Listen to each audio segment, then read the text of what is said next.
Hi. Hello. Welcome to Take 3 Talks. Hello. I'm Estefi. I'm going to be your host. And I'm here joined by my favorite co-host, Meijun. Oh, am I your favorite? Yes, you are my favorite co-host. It's been such a long time, huh? I know. I don't even know. I think the last time that we talked on here together was October last year. What was last year? 2021? Yeah. Oh my God. Yeah, it's been a bit. It's May 2022. That's so crazy. Yeah, but I'm really excited to have you here and to join me and to finally rip this Band-Aid and to get back on here and talk to people. And, you know, it hasn't been a lack of creative juices per se. It's been like a lack of emotional capacity and physical capacity to to hold this space for people, you know, because I think when we come and record a podcast or when we do a post or when we do a blog post or even a project, like as creatives, I feel like you're holding on to so much energy and space for others. Totally. And for other people's like creative ideas in a way. I don't know. Yeah. And I do want to mention that as we started recording this, the thing said system overload. Yeah. And it kind of stopped in the middle of recording before we actually started recording this. And that kind of is the epitome of what you're just explaining, right? We were just on system overload. Yeah. And I'm glad that you were able to kind of prioritize and also deprioritize things so that you give yourself that space and that capacity to tackle this again. So now you're here. Thank you. And I also think it's just like what you were saying is that I think this comes with so many emotions because it was also a time of grief. Like I not having time and not making time really to do this also brought me a lot of guilt and like shame because I saw so many people growing with their podcasts and they're this and they're that and like why can't I just like stay on something and etc. And then I created an Instagram account and it was just like we were moving into our house that we live in now and it's been insane, right? And it comes with a lot of I think grieving thoughts and like feeling not worthy and not good enough. Yeah. You know? And feeling like you need to keep up. Yeah, and feeling like if only I would have done this then, maybe I would be here. If only I would have done this then this and then. Yeah. But it's only about showing up about 30 minutes once, you know? It's just like, it's not like that. It's more than that. It's more complicated than that. And I think that's why we wanted to tackle this topic as our little like comeback because... And what's this topic? The topic is, well, these people have probably seen it in the title, but if you haven't read the title, you know, we want to talk a little bit about going viral, like some advice on going viral, some thoughts, we wanted to like ruminate out loud some of these feelings we've been having. And this really all started with a specific post. But before I go into that, I really wanted to start with one quote. So I'm reading, again, I'm kind of rereading and re-going through Tribe of Mentors by Tim Ferriss. And what's really cute is that this was the book that we saw and read that I picked up at the library when we were at the Seattle Public Library. And before, like that was the day that we had that super really hard conversation when we went up that hike to that park, remember? And it was super snowy. This was in 2019. February 2019. And we had that really hard conversation because we had picked up this book and we had read some of the passages in it, and it really like just invigorates you to like take action into your dreams. And like it's an advice book, but it's like it's an advice by different people book, but it's like it really like makes you think about the steps that you're taking in your life, you know? So it made us have those really uncomfortable conversations about, do we want to build Take 3, which at that point it didn't have a name yet. And now I'm rereading it and it's sparked so much in me because we're going through this phase of also letting go and maybe closing some chapters with our business and the way that we've been doing business for the past 2 years, especially like specifically with our mentorships. And I think all of this and the pressure that comes with society of like, oh, you're failing, or you're quitting at something, or you're closing a chapter, or you're deciding not to jump on the next trend, etc., etc. Like there's always this social pressures, I think. And I wanted to share that as a specific like just anecdote, and why I wanted to bring this quote to you guys is because I don't know, I feel like we're always thinking that it's too late to do something, that we're always like old enough, or that we've tried enough, or that we don't have enough money, or that we don't have enough this. And of course, like there's realities and realities, and I come from a place of privilege, but I hope that this quote, if anything, you take something out of this podcast. I hope that this quote gives you that little takeaway. So it says, life shrinks or expands in proportion to one's courage. It's a short reminder that success can usually be measured by the number of uncomfortable conversations we're willing to have, and by the number of uncomfortable actions we're willing to take. It's never too late to replace the stories you tell yourself and the world. It's never too late to begin a new chapter, add a surprise twist, or change genres entirely. Wow. I love that. I think we can end the episode with this right now. I know. It's so good. It's very life-changing. It really makes you think. Yeah. Like, think. Sit down, be with yourself. Just think about everything that you've just read. Yeah. And compare it with, you know, kind of what's going on in your own internal, like, struggle or whatever's going through your mind. Yeah. So it's, yeah. Like the story you tell yourself is so Exactly. powerful, but we never think that we can just add a new chapter or add a surprise twist or just take matter into our own hands. Yeah. So I really like that. And of course, because we're controversial and we like to say controversial things, we're going to go into the topic now, because honestly, this really came from my own struggle of seeing this one post and getting really triggered. Like so triggered. Yeah. And you know, is going viral sustainable in the long run? What do you really want from going viral? Why do we want to grow, quote unquote, so much? What does it really mean to have more views, more followers? I don't know. I'm just so afraid, because I keep seeing like how easy it is to get this like, you know, quote unquote cult behavior, you know, and how it quickly catches fire on Instagram. Like everyone looks the same, edits the same way, says the same things, it speaks the same way, writes the same way, like it shops the same things. Like it's really, I don't know, I feel like there's so much disinformation, and we can see how easy just something spreading really quickly, how bad it can get really quickly, as well as how good it can get really quickly. And I don't think that we think of the responsibility that comes from having a platform, period, from having an outlet, period, but also from quote unquote virality. So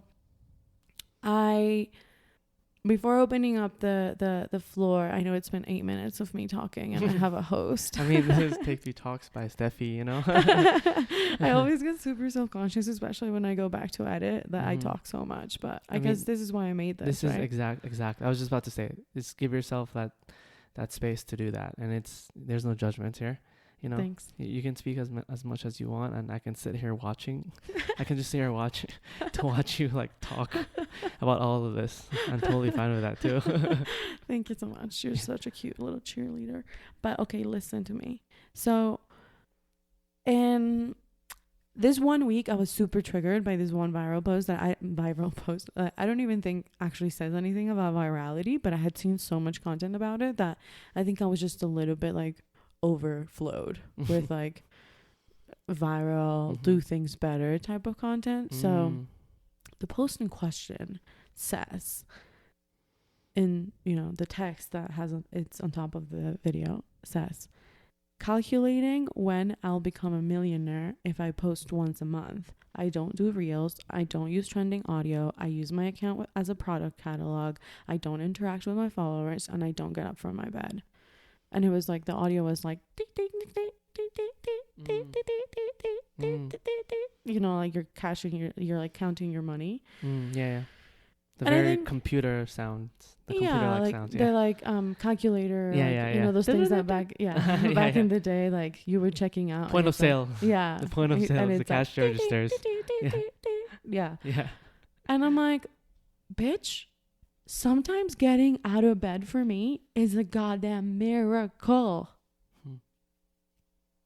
I'm like, I'm gonna become a millionaire, and I'm not gonna have to post like one reel a week. I don't know. Like, I just like, I felt so triggered because I felt like it came from such a big place of judgment towards others in a way.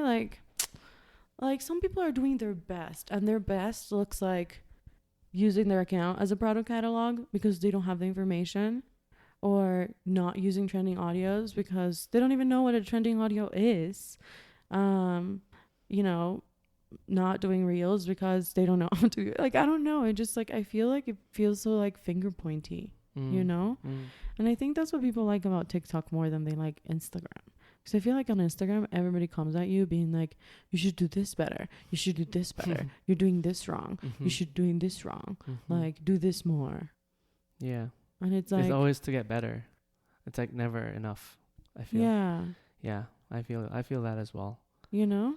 And it's like, so then after I got triggered, I decided to like ask you guys on Taking 3 Talks Instagram about virality. And I was like, why do you guys think that, you know, people want to get viral? And actually Andreina sent so many good thoughts.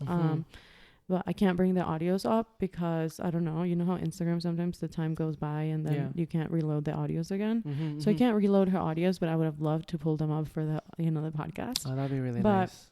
You know, some people just quickly said, everybody wants to succeed with a shortcut. People love attention and feel admired. Porque así tal vez mi producto se vende más, because maybe that's when my product will sell more. Incentivize people, like que la gente se cuestione, so incentivize people to question their thoughts, sharing important information.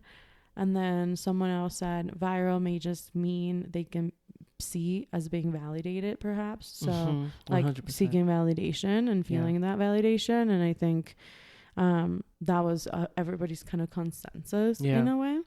And yeah, so those are where my thoughts started for this episode. And yeah, I know that you wrote a really good caption, so I don't know if you want to read your thoughts. I put them in the notes, so they'll be in the show notes anyways, but I kind of broke down your thoughts, and I think that the way that you kind of started the advice in the caption was really nice. And yeah, I just really like what you have here, so I would love for you to share that. And if you haven't seen it, it's on Instagram. It's really funny, actually. It's a Reels. I don't think it's going viral, though. No, it has like 5 views. That's okay. You know, it's kind of one of those things where I try to write this caption from a perspective, like a neutral perspective. Like I was kind of looking at myself as well from the outside. You know, my therapist said I should do more of that, you know, being third person. And I kind of took that exercise for this post and caption, because I'm a type of person like that likes to see kind of some kind of validation for my work. So I think that one reason that you had read, the last one, that about validation, kind of was the first one that came to my mind, because I think a lot of people at the end of the day, they want to, for whatever they do, they want to feel validated. They want to feel like they belong. So that's kind of one of the main things that people like strive for, I feel, which is not always healthy, right? Especially in the case of social media and content, where if you're just doing it for validation, then you need to kind of like take a step back. Yeah, but know? Like, don't you, because I'm sorry to cut you. I wanted to play a devil's advocate here today, because when we started here with Hello It's Guillermo's account, like 2017, when we embarked on our social media journey. Yes. Literally. Of virality. Yeah. Like, Guillermo went viral. He went viral a few times. A few times. And people kind of knew us a little bit, un poquito. Like, exactly. And we felt that's what people crave. Hot. I mean, as bitches. Like, we always would walk with Guillermo and be like, sup, girls. People will come up to us and be like, oh, is that Hello It's Guillermo? And it's a good feeling, because you feel like, you feel seen, right? You feel like people kind of look up to you in a way. It's a thing that humans crave, that attention. But on the other you side know? of the coin as well, now I feel like because people know me, I feel less socially apt to know them because they know me as a person. Before they knew my dog's account, now they know my person, right? And that's a little bit different. Yeah. But anyways, I kind of went going into the tangent. I know. I kind of started us on a tangent as well. But anyways, I love it. Love tangents. I know this whole this whole podcast is about going on tangents. But anyways, I think that one of the first things I want to say is that going viral, it's not easy. It was one of the hardest things to do. But people say it's easy. How could you come here and say it's not easy when I don't people think are teaching how to get viral on TikTok? I don't know. Like, I mean, and they succeed. Yeah, I mean, I don't know. For me, I think it's not an easy thing to do. And I kind of like compare it to like when you go to the casino and you kind of like you hear people hitting the jackpot. It happens, multiple times, but sometimes it just doesn't happen to you, and you're kind of like, fuck, why can't that be me? The whole concept of virality and kind of makes me think of that analogy in a way. But I don't know. I personally think it's not an easy thing to do. And I think that it should never be a thing that you use as part of your goals for your strategy, for your content. I don't know, because I think personally going viral should be a pleasant result from versus a goal, Okay. And a goal at the end of the day for social media, and I always tell this to our students, is social media is to make connections. Social media is to make people feel related to you, to build that relationship with them, to talk with them, to not talk to them or at them, so that they can feel like they can just relate with you and have that strong bond with you at the end of the day, whether you're a brand or an influencer or just a normal person. I mean, everyone's normal, but you know what I mean? I think that should be the goal, creating content that creates a connection, creating content within your capacity that is authentic to your personality, authentic to your brand and what it's kind of one of those things like preach what you believe in versus preaching what you think you want other people to hear, doing it authentically. And then that should always be, in my perspective, the goal, like to do that. And then from there, you will talk and connect with the right people to have people engage with that content because they have felt that connection. And then from that would be the result of going quote unquote viral. That's kind of my take on it. And also, it also like, what do you want from this? Like, does 150 comments on your Instagram actually mean you have $150 in your bank account? Like, you may have like thousands and thousands of connections, like you're saying, but for example, in a public way, like, because I think when you were talking, like, I was like, yes, but then I was like, wait, like, we struggle with that. Like, we struggle with people commenting on our content. We struggle with people relating to our content. Like, what am I doing wrong? Like, I keep hearing you and I'm like, what am I doing wrong? Like, I do this for a living and it's in our kind of like, and it's like, as a creative problem solvers, you're always thinking like, okay, what is the solution, or what am I sharing, or people say like contenido de valor, like, but I don't know. I think, like you're saying, it is harder than it looks, and it is like, it is not just simply like, oh, you're gonna get 1,000 comments. Like, we don't get 1,000 comments, but we do get clients from Instagram. Like, and not necessarily just from Instagram, but like, because they constantly see that we're doing X, they want to continue working with us, or they want to, recommend us to someone, or they're like, we have people that follow us that have their own agencies or their own studios, and they follow us because we share, honestly, how hard it is to be a creative sometimes, or mental health, or etc. And I think that's so much more like fulfilling than virality. Like, I find it that sometimes virality can be so harmful also, because what if like your account just really like grows with a post that it's just you dancing on X, so and then but you'll actually sell jeans, and then all of a sudden the next day you're like, yay, like I won the jackpot, I won the lottery, like I have all these followers, I had all these views. But then none of these people are actually interested in what you're selling or what you were doing or the thing that you posted before you were viral. So I'm like, is it also like detrimental? And that's where my thing was like, is it sustainable, right? Like it's going viral just for the sake of going viral, for the sake of seeing more views, like more detrimental for your mental health, more detrimental for your brand. Like we're not supposed to get that much feedback, like input, so many eyes. Like I really don't understand the pros out of this pros and cons list, like about going viral. Yeah, I understand like when like AOC goes viral, I'm like, yay, let's make AOC go viral. Alexandra Ocasio-Cortez, for all of you who don't know and live under a rock, it's okay.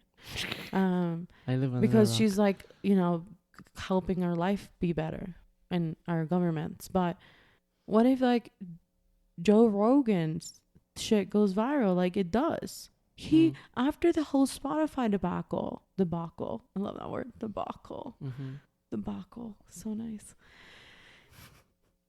Debacle. He got even more followers.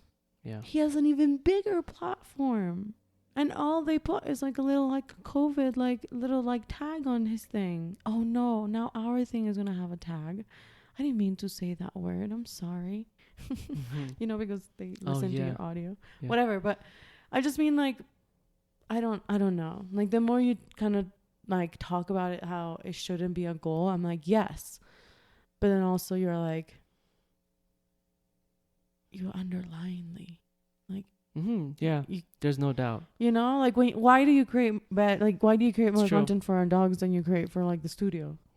Or for yourself? It's just fun. I don't know. Yeah. Okay, tell me more about that. I think it's just fun. And it's lighthearted, and it doesn't drain my energy to create this thing. It actually improves my energy for making this thing, because I'm exercising my creativity. I'm not stressed out about it, you know. But I think to answer your other comment about deep down, like we all want to, you know, I think it's 100% true. Of course, every time I create a content, I'm like, oh yeah, I want a lot of people to like it. I want a lot of people to see it. It's definitely a thing that we all, I think, crave. But I think you gotta be able to take that knowing that that's something that you obviously want as a human being, but you kind of want to take a step back from that and kind of assess like, okay, even if I don't get it, it doesn't matter, because at the end of the day, I'm not doing it for that. I'm not doing it to get the validation necessarily, because the validation doesn't give me, as you said, the money, right? Kind of grounding ourselves again in our situation. You know, we have a studio, so likes, comments, shares, it's not gonna bring us financial stability for Take 3 Studio, right? Yet. Okay, yet. I don't know what else is coming down the pipeline. But you don't know. Like, you don't know when you're going to need, you know, the likes and comments and shares. Right. But speaking of just right now, speaking of us right now in this moment in time, it's not one of our priorities to create content to go viral so that we get more views and then we get brands come to us and pay us to do this.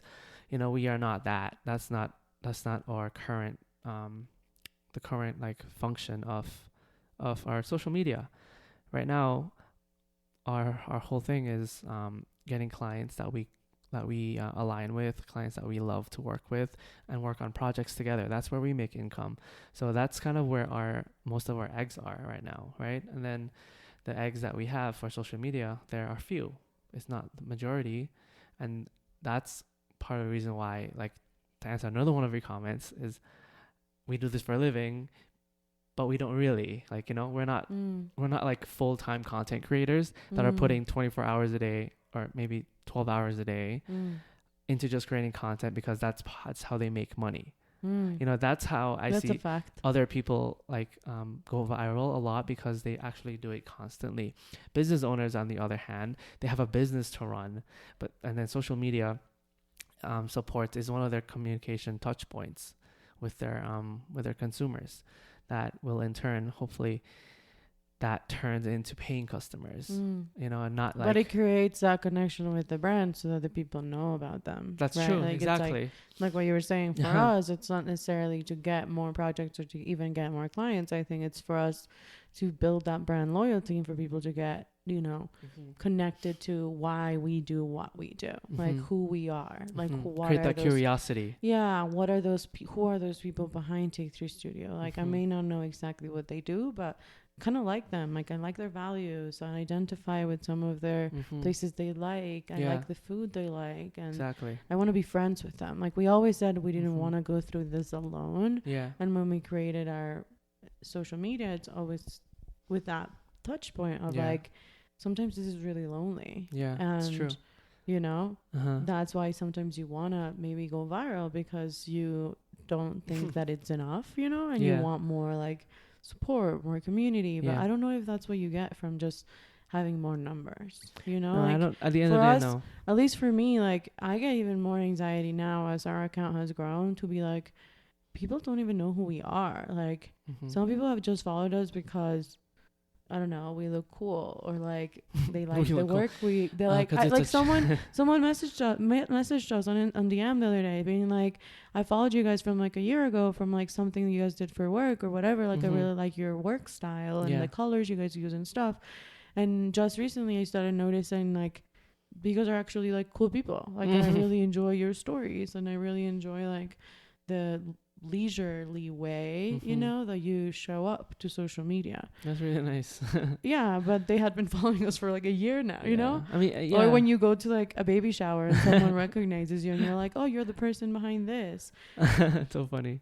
You want to make sure that you're the same person there that you are in stories. Totally. You want to make sure that you're the same person in social media. That, I don't know. I think that we're both kind of in agreement, I guess, to summarize the whole tangents that we've gone on for the past like 10 minutes to move on to the next little piece. Let's keep going. But we're not going to move on, but just like, you know, to like summarize so that people are like, what have they even said so far? I know. So I think so far, number one is that going viral doesn't necessarily mean that you're going to be connecting to the right audience that you want to be connecting to, right? Number two,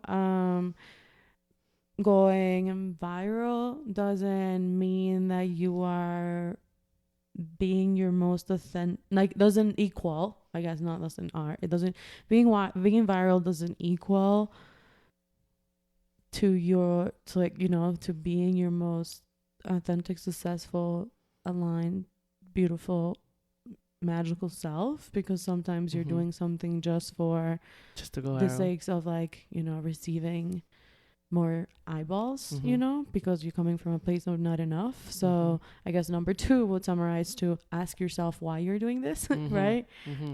Like the intention behind it. What is my intention behind this post? Like, am I just looking to, you know, for my feathers to be like a little bit more nice, or like am I actually doing something for the world?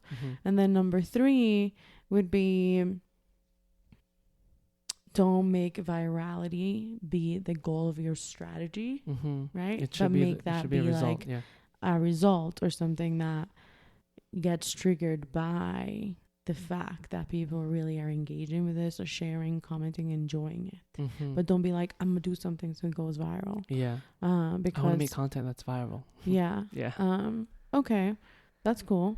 Interesting. But I wanted to ask you a few things, because, you know, people say that these things will make things go viral, and I wanted to know what your thoughts are. Like, not from a place of like, oh my god, this sounds stupid, but like from a place of like, okay, this sounds like it could work because X and that. Like, kind of going off with like our theories of why would make sense as a formula to go viral, so that maybe we can inspire people into how can they take this quote unquote formula and learn from it a little bit, so that they can apply it to the content that they create for themselves. And even if it doesn't hit 10K, they can feel fulfilled in the fact that they've created something that solves the problem or it's cool or engaging, you know? Yeah.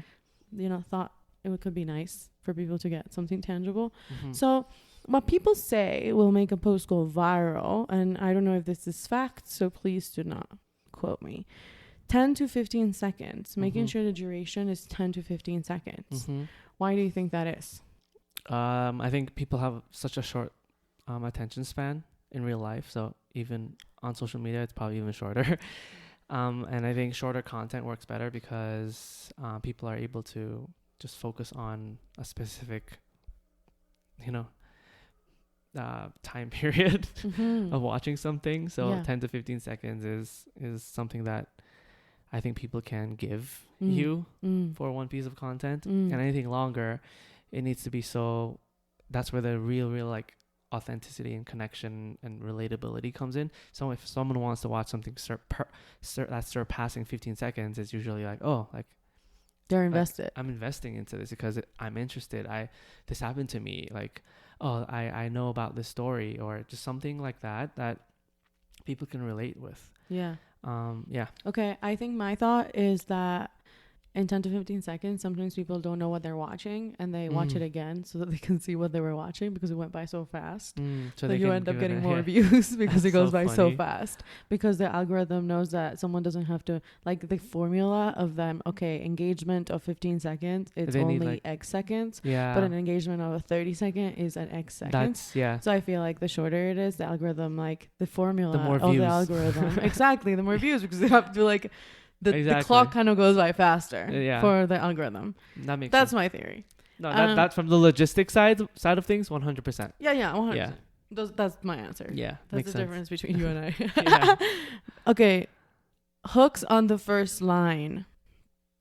So like making sure like the first line of copy is like super hooky, like 100%. That it's super clickable, that it's super like whatever, or super relatable or whatever. Yeah, 100%. You need good bait on that hook. Yeah, it's like, if you don't have good bait, you won't catch a fish, right? If you don't have any bait at all, you won't catch a fish. Do you think you struggle with baits? I sometimes struggle with baits, yeah.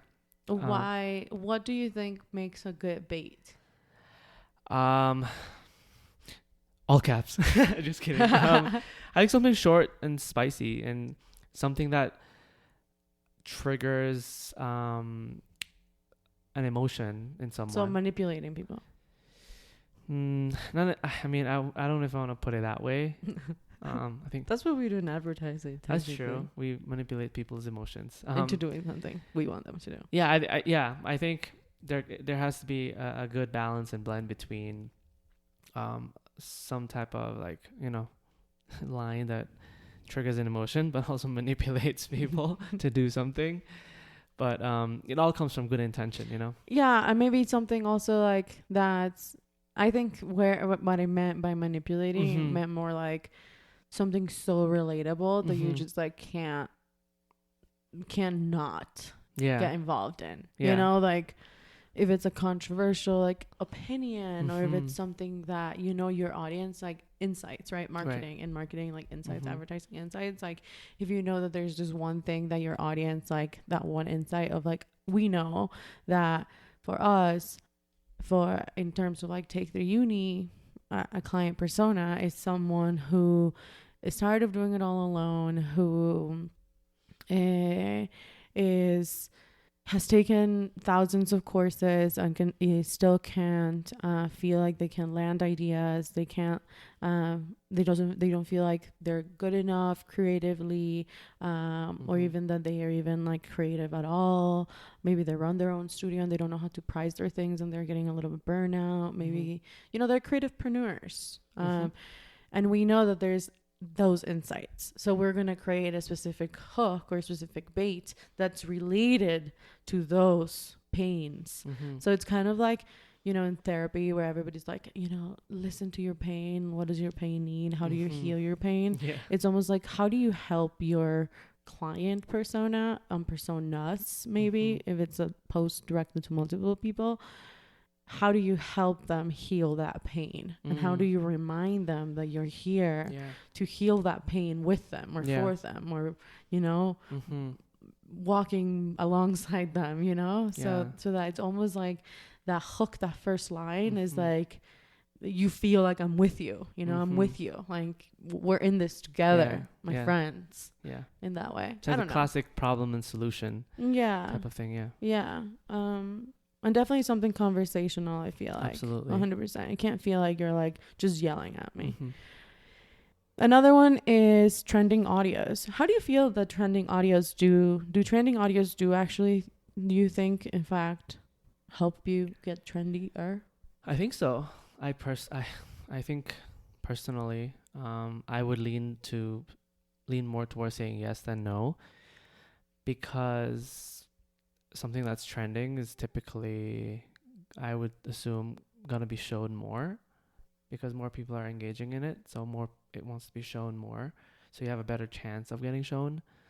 So I think that if there's a trending audio, then there's gonna be more conversations about it, so people are searching for it more. So I think it does pop up more, for sure. I think. Okay, I think that's fair. I think I agree with that. I'm really bad at personally. I'm really bad at finding trending audios or keeping up with trending things that are not visual. I don't know. I'm just very much a visual person. So trending audios, like audio is such an emotional connection for me. Like, oh, I really want to put this with like oceans, and I like go and find like a bunch of pictures of us at the ocean, and I create something about it. So for me, audios are just, I think, the best part of reels in a way, you know? Yeah.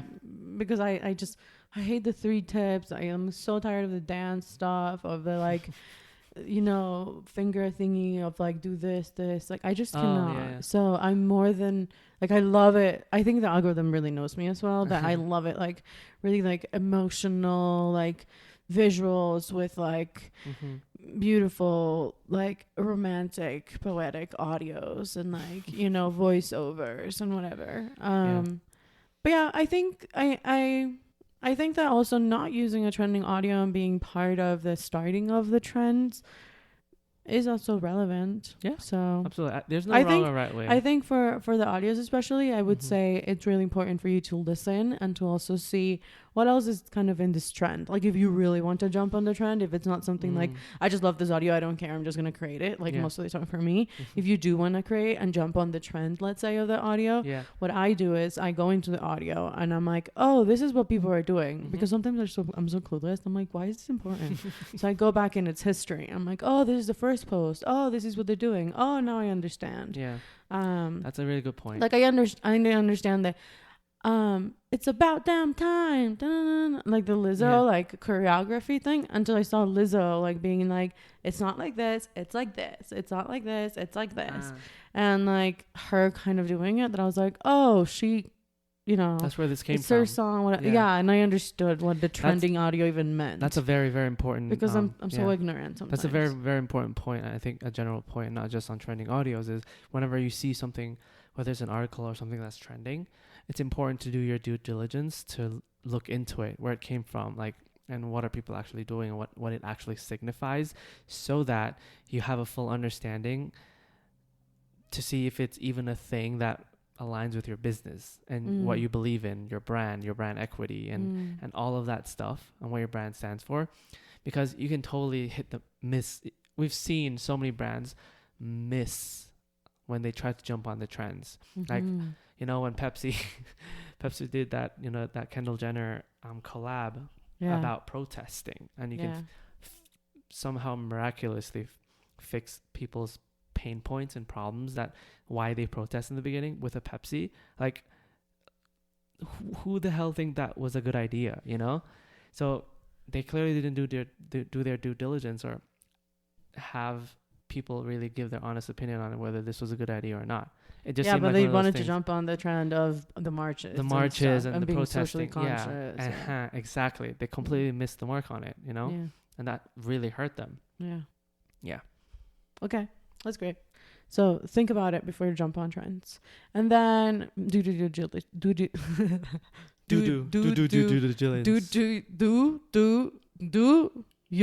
due diligence. Yeah, that was a tongue twister there. Another one, these say, being constant, 2 reels a week. Yeah, I'm doing this. Just kidding. I don't know. I think when it comes down to like the frequency of posting, at first, like a year or 2 years ago, I would be more like, okay, we need to do this 3 times a week, because that's what we've seen, that's what we're taught, and that was the stuff that we've consumed. Whether it's the truth or not, I don't know. Never. It's still theory. But when it comes down to like posting like 2 a week, 3 a week, that's all relative to whoever. Like if you have, I think the most important thing is, do you have capacity for it? If you have capacity for it, why not? The more posts, the more the merrier. But if it's more and it's kind of being detrimental to your business, your mental health, and just your emotions and even your physicals, then that's not a frequency that works for you. That's not the number that works for you. That's not the consistency that works for you. Being consistent is relative to the person that's making the content and whatever the capacity they have, from physical to emotional. Yeah. That's what I think. I can do two a week, even though we're working on projects. In a good week, I can do 2 a week. But right now, 1 a week is consistent for me. And that's fine with me. I agree with you 100%. My answer would have been sustainability. Yeah. Whatever is sustainable for you, exactly. I would continue to encourage that. And once you are doing that sustainably, then go ahead and commit to more things. But I wanted to ask you, how do you feel about scheduling posts? Like creating batching and just like scheduling a bunch.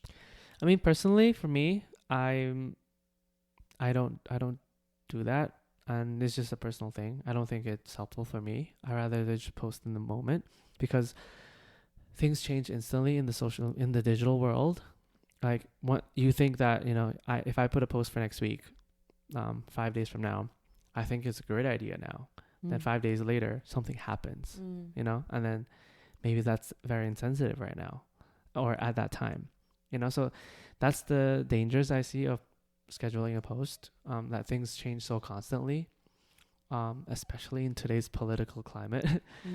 That it could be harmful, but at the end of the day, you can always pull back the scheduled post. I think scheduling a post would work if it's like a paid targeted campaign. Yeah. If it's a paid targeted campaign where you know exactly what the audience, their ages, their ranges, what are they going to see exactly, how are they going to interact, what is the caption going to be like, and it's like a paid ad campaign, or it's like, a ghost campaign that not everybody sees.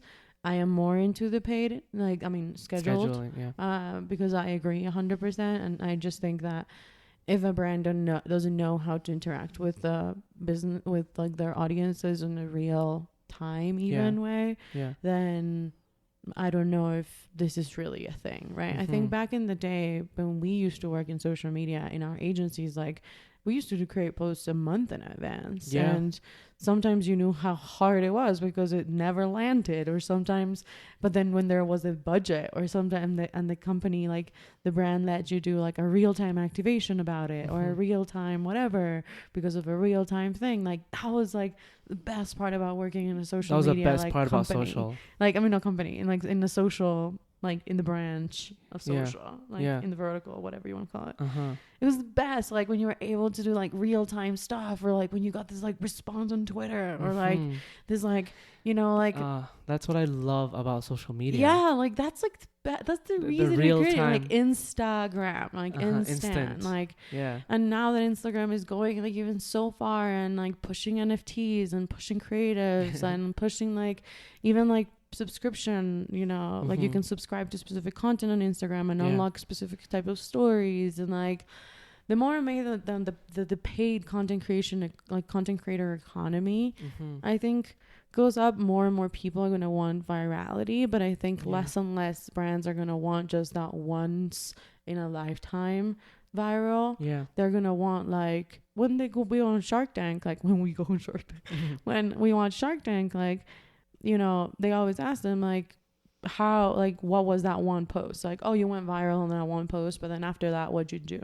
Or that, Yeah, like, they how always did say you, that. like, how are you going to come back from this, like, spurt of sales? Mm-hmm. Like, what are your next steps? How are you Yeah. going to talk to them? What are those problems that are 100%. coming? Like, why do they come? How do they find you? What are those comments If you are don't have saying? that Like, nailed down, exactly. And if you don't even yeah. ask those questions, and those are the things that we do in our one-on-one sessions, it's like really like digesting with our students, like, what are the audiences doing? Like, how are they going to them? Like, how are they talking to you? Why are they talking to you? What are the questions? Yeah. What kind of content you can create that answers those questions? Like, investigate, think like your consumer, put yourselves in those shoes. Like, there's multiple personalities, multiple people out there that can consume and buy your product. Like, if your product can only be bought by one persona, like, it would be like the hardest business to sell ever. Like, Yeah. it would not even be a business. It would just be like I don't know, like, I think if Mr. Wonderful would look at it, he would be like, take that thing and shoot it behind the barn. Take that thing behind the barn and shoot it. That's what he says. I know. So I don't know, open yourself up to the opportunities of creating content that doesn't just fulfill, I think, this goal of being viral or wanting to continue that story in your head of like, oh, these numbers will make me feel more enough, they'll make me feel more professional, they'll make me feel more successful. Like, look, all of these influencers are doing all of these things, they have 13.8k and they have this and that, and they have all these comments, and all of their subscriber lists are always sold, and all their courses are always sold, and we're always like, just I don't know, I think constantly fed this weird highlight reel that is really dangerous. And I think, let's go back to our center, let's go back to our feet, let's put our feet in the ground. What do we want to do? Who do we are? You know, if you were to bring a plate to a barbecue, what would that look like? Why is your barbecue plate the best plate in the world? Ask yourself the questions of where you want to go. What do you not want to do? Do a list of like, I don't want to do this, I do want to do this. Like, don't just focus on like, oh, let me look at what other cars are doing in the road. Like, look, take that highway, take your one lane, just take that lane, go for it, walk it. Don't look on the other sides. Like, no, this is not a competition, okay? We're worthy. And imagine when you have that issue, imagine a room, close your eyes and imagine that room with 37 people inside of it, because there's 37 likes. Imagine 37 people around it. It's 37 people outside of your house buying your product. Like 150 people watching you cook on your stories. 172 people just watching you cry because you're authentic and you cry. Like, imagine really, this put numbers back to the person, instead of just forgetting. And we have another podcast where we talk a lot about this, so you can go and listen to our existential conversation. But yeah, so I just wanted to finish with something that you finished your caption with.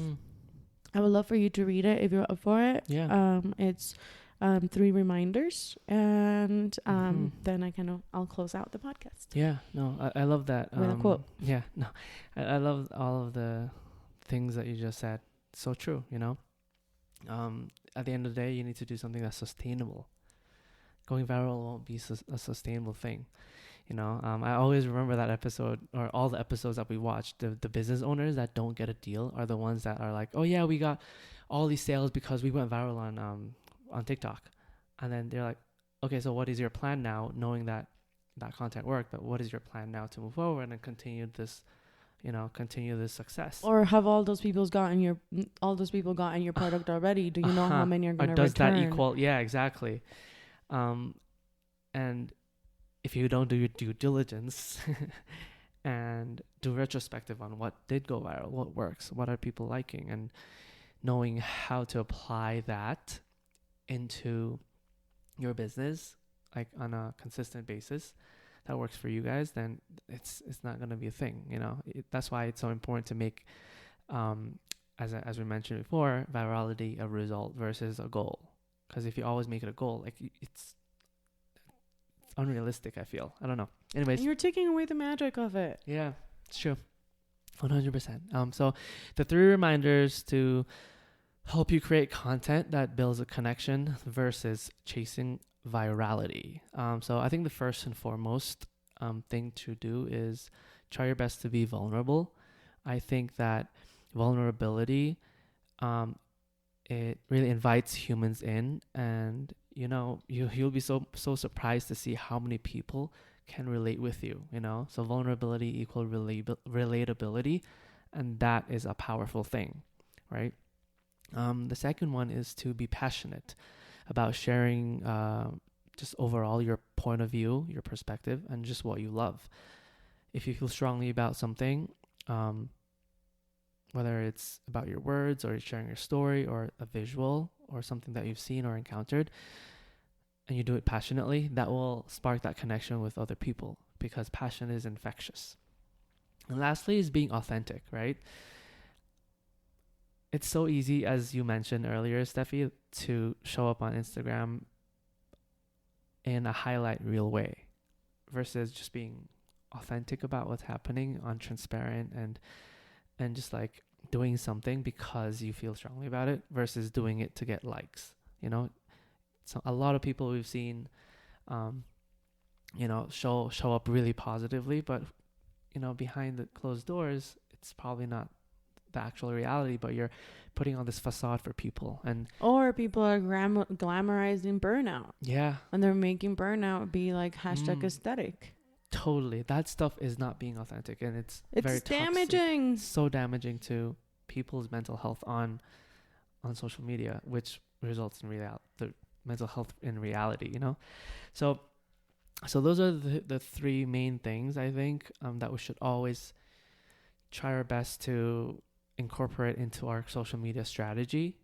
Besides the objectives and the actual tactics that you apply, these are three things that you should always keep in mind to try to have the best results at the end of the day. That, again, could go viral, right? Which is great if it does. That's a pleasant thing to feel and see. Yeah. But it should never be like, I want to create this piece of content so that I can go viral. That is I think the difference. I want to create this piece of content because I want to share my point of view on this to create a connection with people who feel this exact same way. And then that's or even people that don't feel or don't feel that exact way. Exactly. What they think about this. 100%. And then that's the goal. And then the result could just be, a larger community and people talking about this thing and engagement and people questioning you and asking you things and asking you to share your point of view on this other thing. And that's how things become quote unquote viral. I think. Yeah. And I also think it's just to close this, to be plain honest, none of our content has ever gone viral, but I have personally raised at least $1,000 on stories only because they're human beings on the other side of the screen. Then trust the change I want to make in the world. There's been people that has helped, brands that have donated to make kits for people who are privated of their, how do I say this? Incarcerated, yeah. Personas privadas de libertad. Women, we've helped the communities when there was the landslide and the mudslides.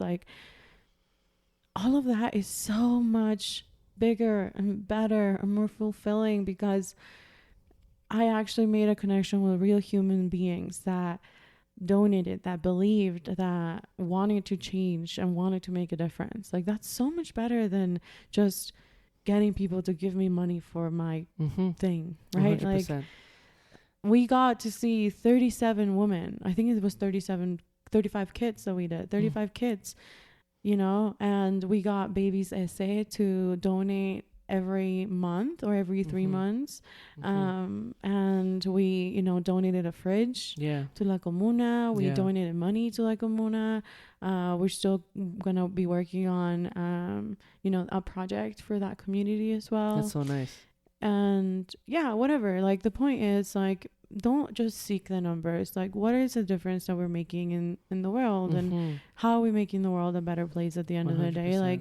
I want to leave this place a better place, whether I have children of my own or not. I think everybody deserves to leave this place a little bit better, because we're doing a shit job of taking care of the earth. So let's at least try to make our societies, like our communities, like get involved, ask questions. I always tell you, you know, go back, like, how's Jamaica? What are you doing? Like, oh, how's your family in China? Like, go to your communities, go to your direct communities.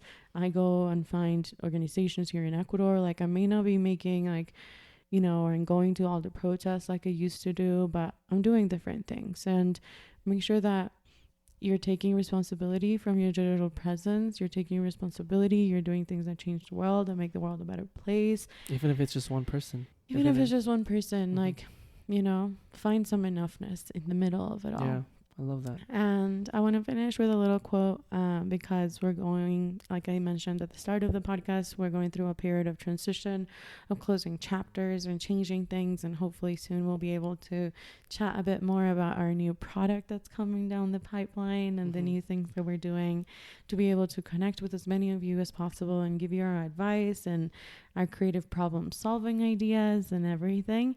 So I'll leave you with this quote, again, in the book Tribe of Mentors by Tim Ferriss. I definitely encourage listening to his podcast as well. So here's the quote. By the time things were done, I was exhausted and depressed and just really, really unhappy. We all were, but it didn't have to be that way. That experience taught me to take agency in my own professional narrative, and that endings don't have to be failures, especially when you choose to end a project or shut down a business. I've learned to envision the ideal end to any project before I begin it now.